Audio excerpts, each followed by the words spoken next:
আতঙ্ক ছিল সেই সময় আমরা মিছিল করেছি। আছেন আমার অত্যন্ত প্রিয় একজন মানুষ, যিনি কাজ করতে ভালোবাসেন, কাজ করেন এবং কাজ করেন সেই সব মানুষের জন্য যাদের জন্য আজকের এই আয়োজনটা।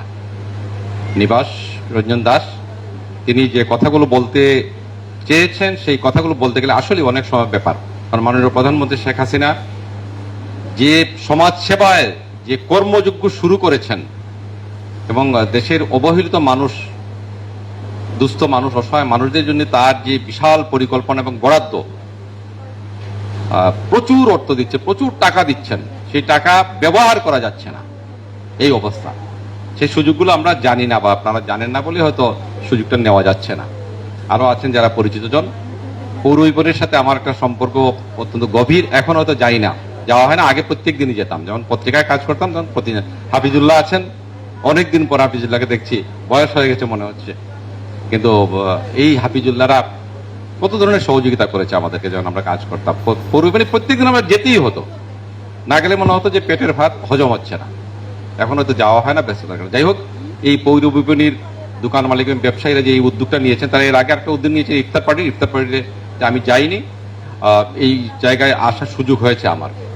কথা আসলে আজকে কথা বলার সময় না, তো একে তো রোজা চলছে, সামনে ঈদ, আজকে একটা আয়োজন।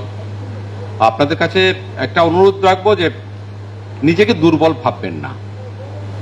যে বাংলাদেশের ৮০% মানুষ ছিল গরিব, দিনে এক বেলাও খেতে পারতো না, সেই বাংলাদেশে এখন সেই সংখ্যা নেমে 20-এ নেমে এসছে, শতকরা 20% নেমে এসছে। আর বাংলাদেশে এমন কোনো জায়গা নেই, এমন কোনো মানুষ নেই যারা এখন না খেয়ে থাকে। আমি রিপোর্ট করেছি পত্রিকায়, মারা গেছে মানুষ না খেয়ে। এই যে করোনা গেল 2টা বছর, আমরা ঘর থেকে বের হতে পারিনি, কাজ ছিল না, একটা মানুষ কিন্তু মারা যায়নি। সবাই খাবার পেয়েছে, খাবার পেয়েছে। মাননীয় প্রধানমন্ত্রী শেখ হাসিনা বাংলাদেশকে এই জায়গায় নিয়ে এসেছেন, এই বিশ্বাসটা রাখবেন এবং নিজেকে সবসময় বাংলাদেশের একজন গুরুত্বপূর্ণ নাগরিক মনে করবেন। অর্থবিত্তের সংকট হতে পারে আপনাদের, কিন্তু আপনারা মনের দিক থেকে, অধিকারের দিক থেকে, মর্যাদার দিক থেকে কোনো অংশে কারো চেয়ে কম নন। আর বেশি দিন না, আমরা যদি এইভাবে চলতে থাকি, বাংলাদেশ যদি এইভাবে এগোতে থাকে, আর হয়তো কয়েকটি বছর এরপর দেখবেন যে এইভাবে সহযোগিতা করার প্রয়োজন হবে না। এই বিশ্বাসটা আমাদেরকে রাখতে হবে আর দোয়া করতে হবে যারা আয়োজন করেন তাদের জন্য, আর বেশি করে মাননীয় প্রধানমন্ত্রী শেখ হাসিনা বঙ্গবন্ধু কন্যার জন্য, তিনি বাংলাদেশকে যেন এইভাবে এগিয়ে নিতে পারেন। বিশ্বাস রাখেন, আল্লাহর রহমতে যেভাবে আমরা করোনাকে জয় করেছি, এই দুঃখ যন্ত্রণা এবং যে অভাব, কিছুটা এখনো, যে বললাম যে 20% মানুষের এখনো অভাব আছে, তারা এখন আমরা বলছি তাদেরকে দরিদ্র বলছি, অসহায় বলছি। আরো কয়েকটি বছর যদি যায়, এই অবস্থা থাকবে না। আমি আপনাদের অভিনন্দন জানাই, ধন্যবাদ জানাচ্ছি, এবং যারা এই আয়োজনটা করেছেন তাদেরকে আন্তরিক ধন্যবাদ। এভাবে আমরা সবাই যেন একে যেন অপরের পাশে দাঁড়াতে পারি, সবার জন্য মানসিকতা থাকে। বিলাসিতা করে বড় বড় এই আয়োজন সেই আয়োজন করে লাখ লাখ টাকা খরচের পরিবর্তে এই কাজগুলো যদি করা হয়, আমরা নানা আনুষ্ঠানিকতা করি, রমজানকে উপলক্ষ করি, ঈদকে উপলক্ষ করি, বৈশাখকে উপলক্ষ করি, পূজা উপলক্ষ করি, অজস্র পয়সা খরচ করি আমরা। এই পয়সাগুলো যদি আমরা এমনি খরচ না করে ধর্মীয় রীতিনীতি সব তো আমরা পালন অবশ্যই করব, এর বাইরেও আমরা অতিরিক্ত খরচ যদি না করে এই টাকাগুলো যদি আমরা এই মানুষগুলোর কাজে লাগাই, তাহলে কিন্তু আমরা আরো এগিয়ে যেতে পারবো, আর আমাদের মানুষরা আরো বেশি সহযোগিতা পাবেন, আরো স্বাবলম্বী হতে পারবেন। এতটুকু আমার অনুরোধ রইল। ধন্যবাদ। জয় বাংলা। সম্মানিত সুধী, আমরা আলাজাদ ভাইয়ের কাছ থেকে গুরুত্বপূর্ণ বক্তব্য শুনলাম। পৌর বিপণী দোকান মালিক ব্যবসায়ী সমিতি, আমি আগেই বলেছি যে কিছু সামাজিক কাজ আমরা হাতে নিয়েছি, ইতিমধ্যে আমাদের কিছু কাজ সম্পন্ন হয়েছে এবং আমরা আরো কিছু পরিকল্পনা আমাদের আছে। আমরা একটি ফ্রি মেডিকেল ক্যাম্প এবং ফ্রি ওষুধ বিতরণ, এই ধরনের একটি কর্মসূচি নেওয়ার চিন্তা আমরা করছি। আমরা আমাদের মধ্যে যারা দরিদ্র মেধাবী শিক্ষার্থী আছে, তাদেরকে একটি বৃত্তি প্রদান করার সিদ্ধান্ত আমরা হয়তো নিতে পারি বা নেব। আমরা এই ধরনের একটি পরিকল্পনা আমরা মাথায় রেখেছি। সুতরাং পৌর বিপণী দোকান মালিক ব্যবসায়ী সমিতি মানুষের পাশে যেতে চায়, মানুষের কল্যাণে কাজ করতে চায়, মানুষের দোয়া এবং ভালোবাসা নিয়ে এই সমিতি সিলেট শহরের মধ্যে একটি সামাজিক সংগঠন হিসাবে স্বীকৃতি লাভ করতে চায়। সুতরাং আমি এখন অত্যন্ত আমার প্রিয়ভাজন নেতা, আমার প্রিয় অত্যন্ত প্রিয় নেতা, যার সান্নিধ্য দীর্ঘ সময় সিলেটের রাজপথে একই সাথে লড়াই সংগ্রাম করেছি, রাজপথে আন্দোলন সংগ্রাম করেছি, সেই গণমানুষের নেতা বিশ্বনাথ বালাগঞ্জের সাবেক এমপি, বাংলাদেশ আওয়ামী লীগ সিলেট জেলা শাখার সংগ্রামী ভারপ্রাপ্ত সভাপতি জনাব শফিকুর রহমান চৌধুরী সাহেবকে বক্তব্য রাখার জন্য আহ্বান জানাচ্ছি। نحمده ونصلي على رسوله الكريم أما بعد أعوذ بالله من الشيطان الرجيم بسم الله الرحمن الرحيم পৌর বিপণী মালিক সমিতি কর্তৃক আয়োজিত আজকের এই মহতী অনুষ্ঠান, এই অনুষ্ঠানের সম্মানিত সভাপতি, সভা পরিচালনা করতেছেন আমার সহযোদ্ধা, সহকর্মী, একসাথে লড়াইরত সৈনিক কমরেড সিকন্দর ভাই। এখানে উপস্থিত হয়ে বক্তব্য রেখেছেন বিশিষ্ট সাংবাদিক, সাহিত্যিক, কলামিস্ট, আমার অত্যন্ত স্নেহভাজন আলাজার সাংবাদিক আলাজার। এখানে বক্তব্য রেখেছেন আমাদের সমাজ সেবা অধিদপ্তরের নির্বাহী কর্মকর্তা নিবাস বাবু সহ উপস্থিত ব্যবসায়ী নেতৃবৃন্দ, সম্মানিত সুধীবৃন্দ, সম্মানিত উপকারভোগী মা বোনরা এবং উপস্থিত আমার ভাই বোনেরা, সবাইকে জানাচ্ছি এই রমজানুল মোবারক এবং অগ্রিম ঈদের শুভেচ্ছা। একটা কথা আছে, সর্বকালের সর্বশ্রেষ্ঠ বাঙালি জাতির জনক বঙ্গবন্ধু সব সময় ত্যাগের রাজনীতি। গায়ের শার্ট না থাকলে পরে, গায়ের জামা না থাকলে পরে ওনার গায়ের জামাটা দিয়ে দিতেন। তার সহপাঠীদের যদি সরকারের মাধ্যমে পরিবেশিত হচ্ছে, মানুষকে জানানো হচ্ছে, সঠিক ইতিহাস মানুষ জানতে পারতেছে।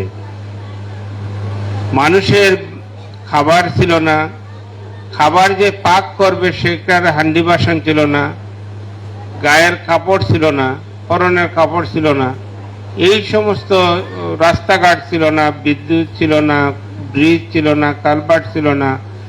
এইগুলা সব কিছু ঠিকঠাক করে যখন বঙ্গবন্ধু বাংলাদেশকে নিজের পায়ে দাঁড় করাতে সক্ষম হয়েছিলেন, ঠিক ৩.৫ বছরের মাথায় বঙ্গবন্ধুকে সপরিবারে এই ৭১-এর যুদ্ধাপরাধীরা বঙ্গবন্ধুকে হত্যা করলো। হত্যা করার পর যারা ক্ষমতায় অধিষ্ঠিত হয়েছিল, এরা বাংলার গরিব দুঃখী মানুষের মুখে হাসি দেখতে চায় নাই।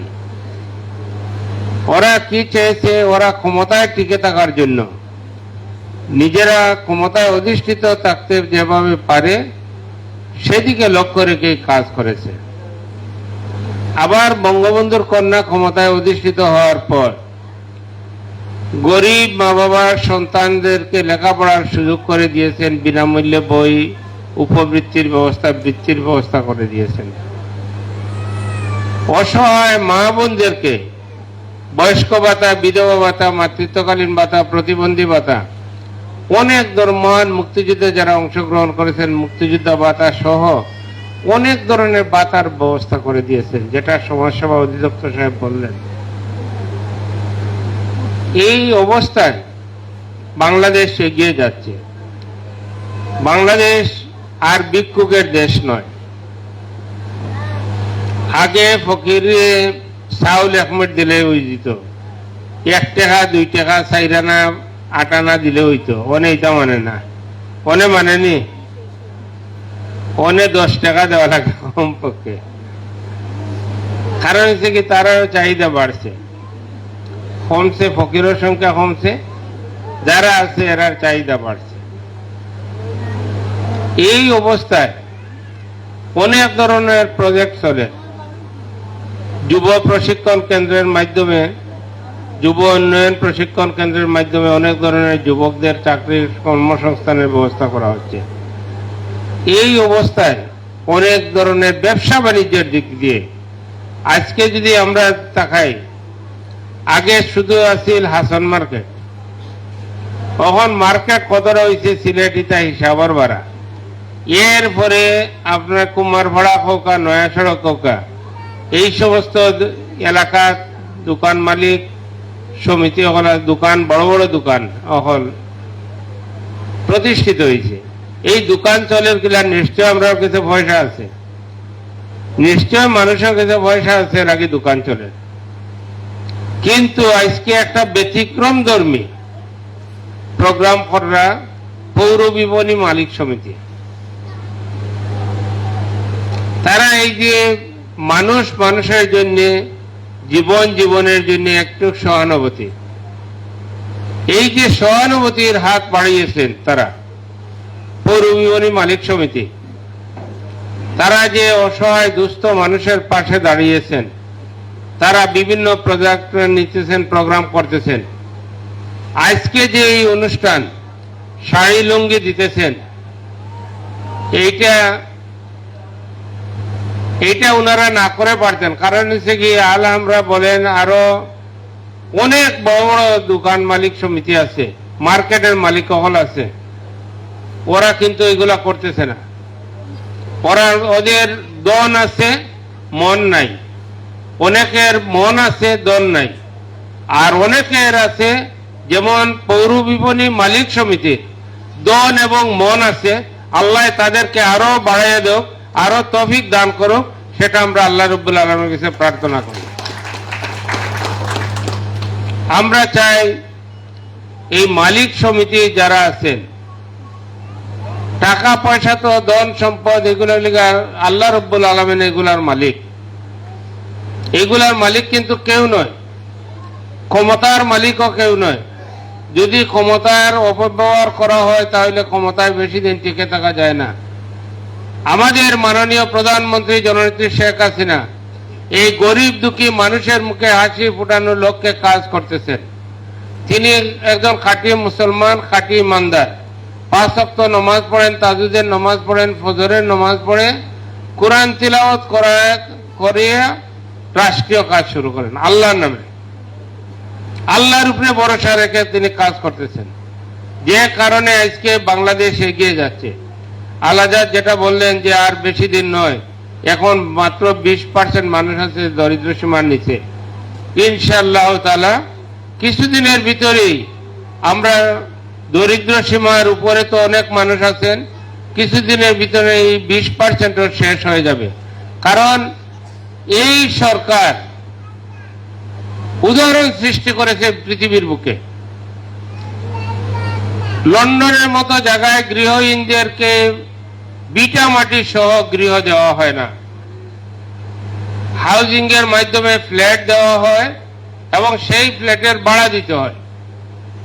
কিন্তু বর্তমান সরকারের মাননীয় প্রধানমন্ত্রী কি করতেছেন, তিনি মানুষকে 2 জায়গার মধ্যে, 2 শতক জায়গার মধ্যে ঘর বানাইয়ে দিয়েছেন, বিদ্যুতের ব্যবস্থা করে দিয়েছেন, সব কিছু করতেছেন।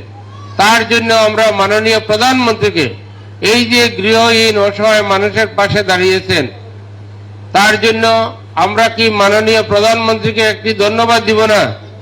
নিশ্চয় আমরা মাননীয় প্রধানমন্ত্রীকে এই রমজানের দিনে ওনার সুস্বাস্থ্য দীর্ঘায়ু কামনা করি এবং জাতির জনক বঙ্গবন্ধুর বিদেহী আত্মার মাগফিরাত কামনা করি।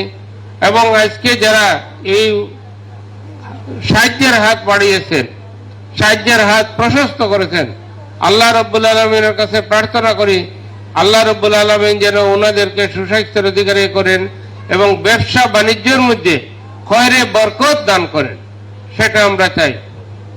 হোকা আমিন।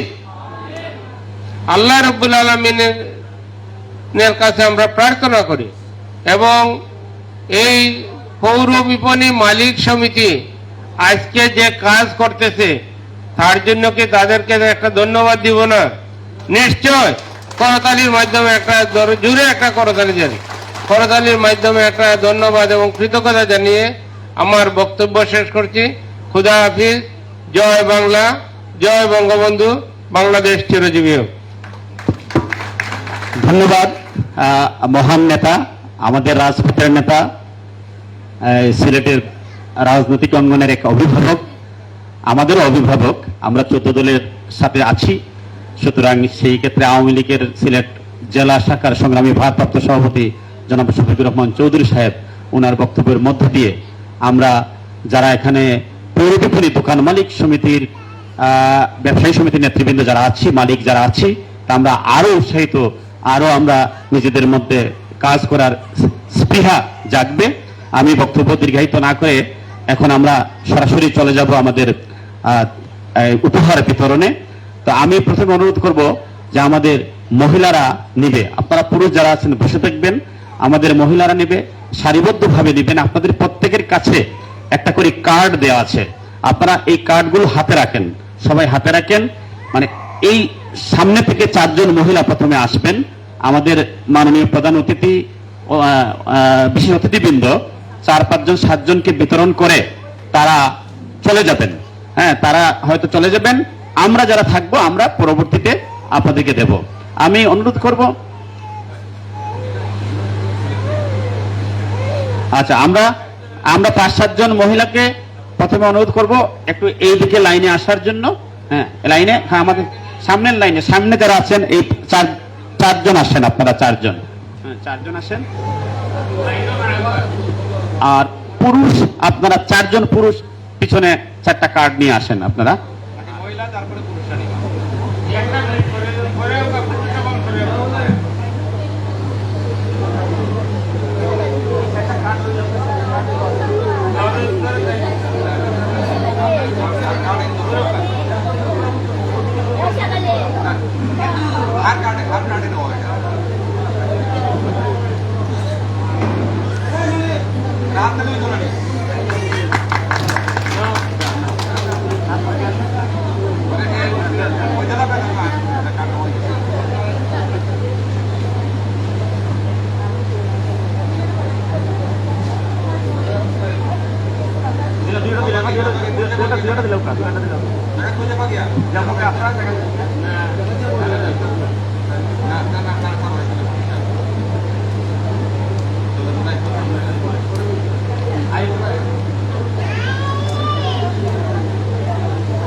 আরো বড় হইল